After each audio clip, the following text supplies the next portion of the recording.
Well, good afternoon, everybody, and thank you for joining us today. I appreciate that, and on short notice. I also want to thank the counselors that we have that have stepped up under short notice to join me, and also Council President Portland.gov and City Attorney Robert Taylor. Thank you so much for this opportunity to join me.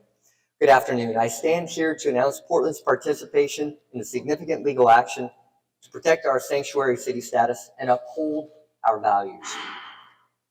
Since taking office on January 20, the Trump administration has targeted sanctuary cities with executive orders and actions designed to pressure us into carrying out their immigration enforcement agenda.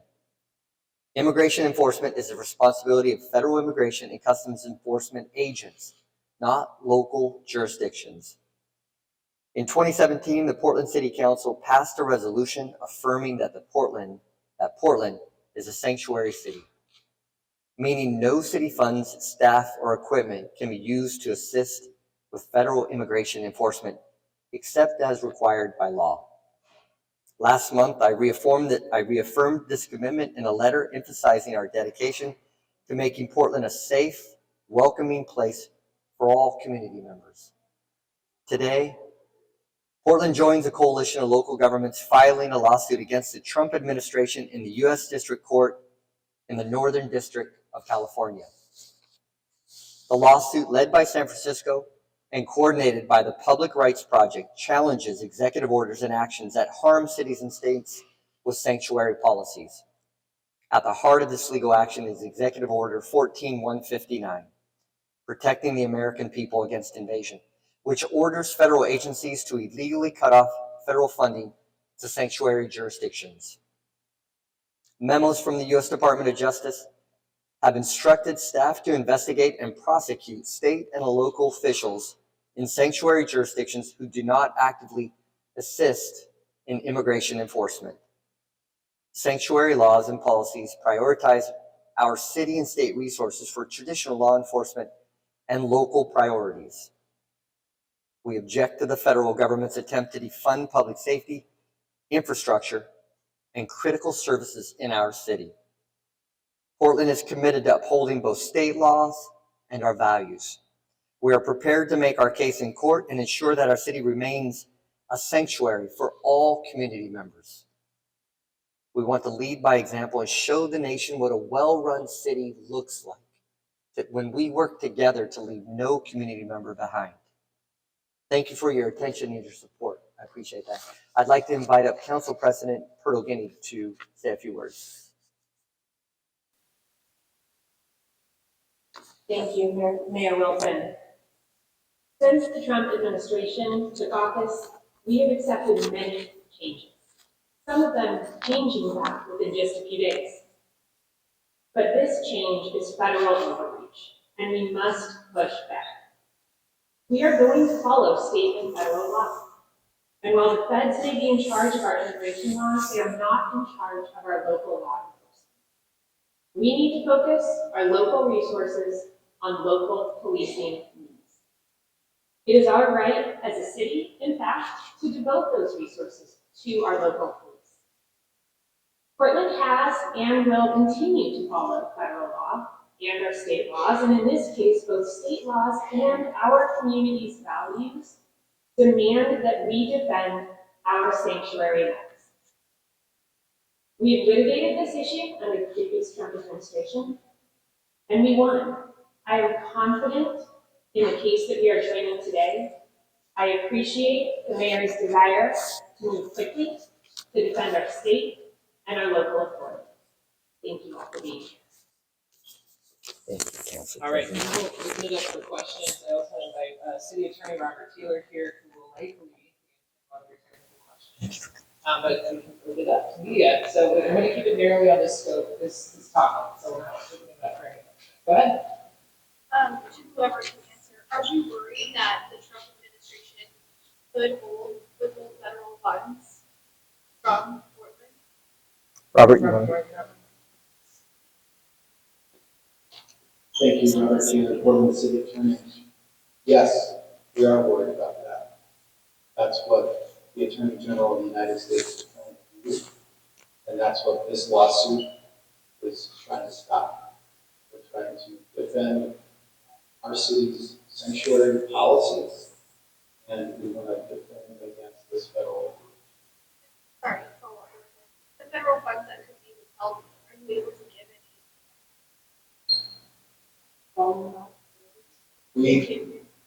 Today, Portland has over $10 million, 12 active grants from different U.S. Department of Justice grant programs. This funding has been awarded to Portland, but has not yet been dispersed. These include the Burn Justice Assistant Grant programs. Those funds fund things like our body-worn camera program, our violence interruption program, safe blocks program. This direction from the U.S. Attorney General also puts into jeopardy funding we received for the National Sexual Assault Kit Initiative that tackles the backlog of rape kits for sexual assault victims. This is important federal funding, valuable to our city, and it's worth the fact. Well, this is the next question. Do either of you want to speak on that? I just want to put a finer point on this. The federal administration is jeopardizing critical programs that our community depends upon. And we are filing this lawsuit because we are being asked to choose between our authority to use our local funding for local policing and these federal grants that fund critical programs. This should not be binary. This should not be a choice. We're here today pushing back specifically because we should have these dollars for critical programs and the authority to use our local funding for local policing. Yeah, question for the mayor. How are you preparing for this attention the Trump administration that this will undoubtedly bring to Portland? I agree. We are scenario planning every day because frankly, we're unsure of what this crisis and the chaos is bringing, but it's not something we expect to do. This is not a normal course of business. This is not how we run our city. Let me go one step forward, one step further. We contribute taxes to the federal government. We contribute a federal workforce. We contribute critical business that run the federal government. We also have federal buildings here, but we also contribute patriotism. We also contribute our democratic values. To say that we're at odds isn't a part of our value. We depend on the federal government for public safety and basic services, and we expect them to fulfill that obligation just as we're going to continue to fulfill our obligation to the federal government. So just want to put a finer point on that. Thank you. All right. Very much, anything else?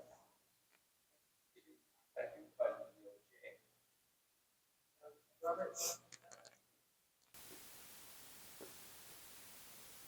We've not been contacted related to this lawsuit yet, but we expect to be in contact with us. We've been contacted as far as the withdrawal of federal funds. They actually reached out and said we're going to pull this back. So this is a quickly moving issue.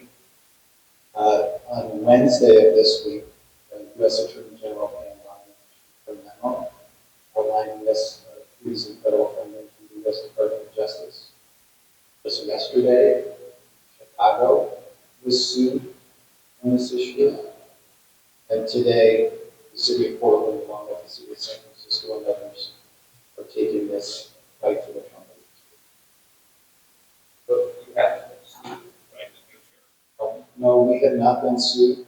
We have litigated on this issue under the previous Trump administration. We have received previous rulings in our favor, and we want to defend our precedent and our rules as a sanctuary city. $10 million, someone mentioned that. Some are more specific. I believe we're on the city's website, Portland.gov/federal impacts. There's a list of federal grants that the city gets to look at that resource. We'll update that page and send it to you. All right, we'll close that this question. What would this do to our police force here in upheld? I know they're already so strapped, all the time, they're extremely high already.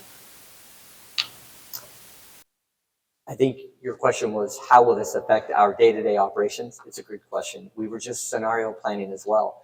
Some of the funds address our body-worn cameras that we're just trying to get off the ground and fully implement. It would impact that one particular program, but there's a host of programs, Office of Violence Prevention and such, that are really central to our city in addressing some of the crises that we're expecting. You're right, it's not going to help us reduce the burden on our public safety system. It's actually going to be counter, which is why it's so important that we filed this lawsuit quickly. Thank you. Thank you all.